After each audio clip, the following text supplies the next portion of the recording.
Hey, I'm Bob, and I'm here with Professor DM, and he just told me the craziest thing. Your players are selfish jerks. And today, we'll find out why. The question was, how do I convince my group to play anything other than 5e? So Matt Colville just did a great video about this a couple months back called The Forever DM. I think it's a great video. I think it's one of the best videos he ever did. I'm going to give you a shorter version of it because it takes about a half an hour or so. He builds the argument very well. Yeah, he builds the argument and then he lets out his rage. But I don't have as much time, so I'm just going to let the rage flow. Underlying that question is the premise that the player should decide what the game master is always going to run. And I think that's selfish. If you were deciding to go to a movie, it wouldn't be like, okay, what movie do you want to see? Ryan, Susan, Scotty. Oh, but Bob, we're not going to ask you. You're going to go to the movie. You're going to drive us to the movie. You're going to pay for the movie. You're going to get the popcorn. You're going to do everything. And we'll just sit back and enjoy it. Right. It's the whole attitude that the game master is there to entertain the players and play exclusively, and not the other way around. And play what they want to play. More game masters should say, if you want to run this game, you run it. And if you really do want to run something else, then I think the premise is that your players, assuming they're your friends to some degree, should want you to be happy as well. And again, you can't force them to do anything either, but if you can get together one or two of the people from your regular group to try that new system you want to play, I think that's the start you should at least be looking for. Much like your list of questions, we got some Monty Python references in here. What is his quest? But we can skip that one unless you have a quick answer. And we also have a question from fellow creator Sly Flourish. Given the asymmetric dominance of YouTube and the struggle of creators to remain relevant through tricks like YouTube thumbnail hijinks and algorithmic rage baiting, what is your potential escape hatch from this dysfunctional relationship? What are other avenues to reach an audience without having to play a losing game against a $2 trillion company? Well, as you said in my video, it's kickstart your own game, which my game Deathbringer will be kickstarting it in 2026. But there's still a symbiotic relationship where YouTube is used to promote that. Of course. So Matt Colville, like strongholds and followers, that's what he did. Now, Matt doesn't get into, oh, I don't like this game. Right. But because Matt was first, he has the first mover advantage. Totally breaks the mold of what most modern YouTube D&D videos do. They're very long, simple editing, simple thumbnail. It's just his face as a thumbnail. Right. He'll release a video every couple of months. And everyone, including me, we all watch it.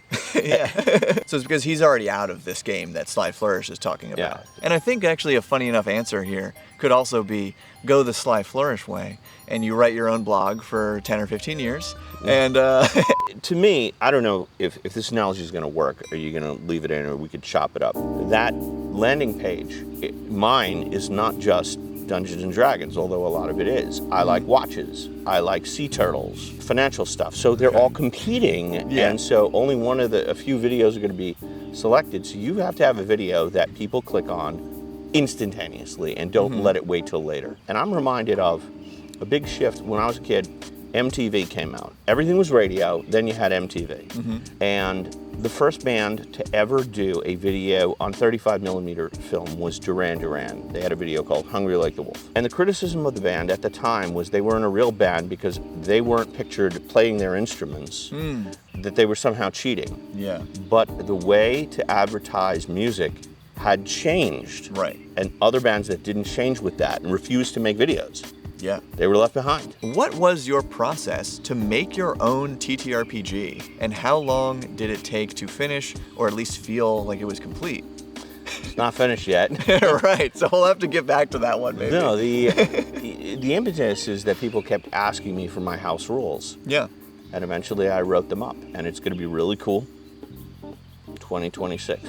All right. As the guy who's been widely identified as the creator of Universal Dungeon Terrain, Ultimate Dungeon Terrain. Ultimate Dungeon.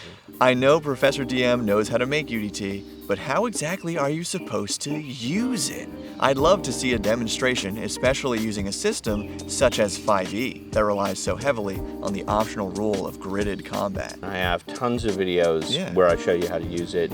One that you were in, The Lost City, Right. Yeah. Scotty demonstrates how to use it. Mm-hmm. My Patreon, I tape my games and I show how to use it.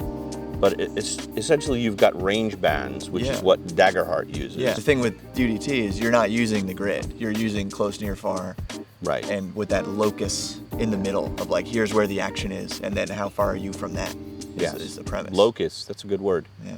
But grids, there are advantages to grids. Yeah, absolutely. And in terms of strategy. I don't think that's what role-playing games do best. Role-playing games are about immersion. And if you like grids, that's great. But if you want the game to be faster and more immersive, that's where the UDT comes in. Professor DM, what is some media from your childhood that inspired you, and what is some media that inspires you from today? Raiders of the Lost Ark, which is, I discovered the first year that I played Dungeons & Dragons. That inspired me because it's an adventure story. Yeah. Traps.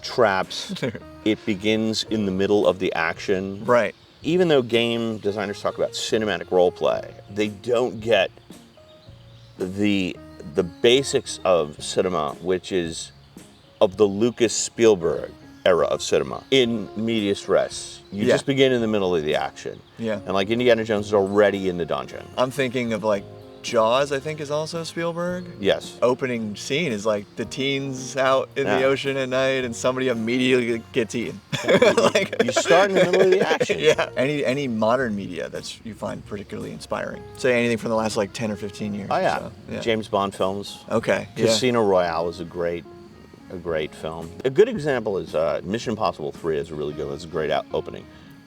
Give me the rabbit's foot. You don't know what it is. Yeah, but it doesn't matter. But it's a very intense like interrogation scene. Go check it out. Other than the bare minimum of showing up on time, paying attention and not being weird, what makes someone a good TTRPG player? As in, it's nice to have them at the table. How can a DM cultivate a group of them and or turn someone into one?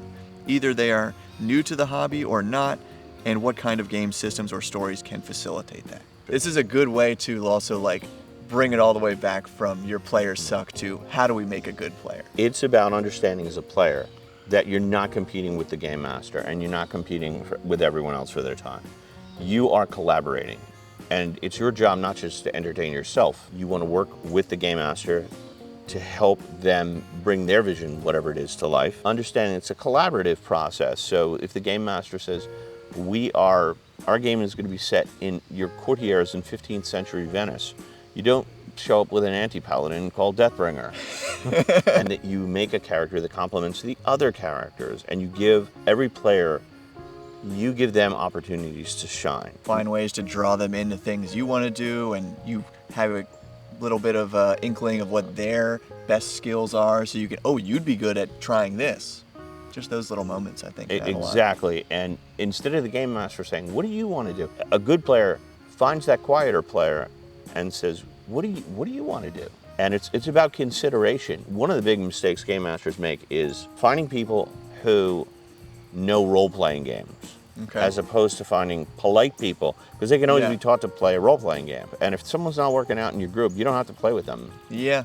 You know, not all your friends have to share every single one of your hobbies. Cultivate the 3, 4, maybe 5 best players you could have. Because once you get over 5, now that's a big group. Yeah. One more practical tip that we can add to this to really bring it home is to cultivate a good player. You encourage them to GM, because once they game master, they will know what they want to see in players, and then try to do that more when they are a player. More players should be game masters. Yeah, and more game masters should be players too, because you learn it both ways. Absolutely. Thank you for answering all these questions today. Where can people find your work? So I have a channel called Dungeon Craft, and you can sign up for the Deathbringer newsletter. And I also have a Patreon where I show people how to have fun playing games. Excellent. All right. That's it. Keep building. Okay. Oh, that was short.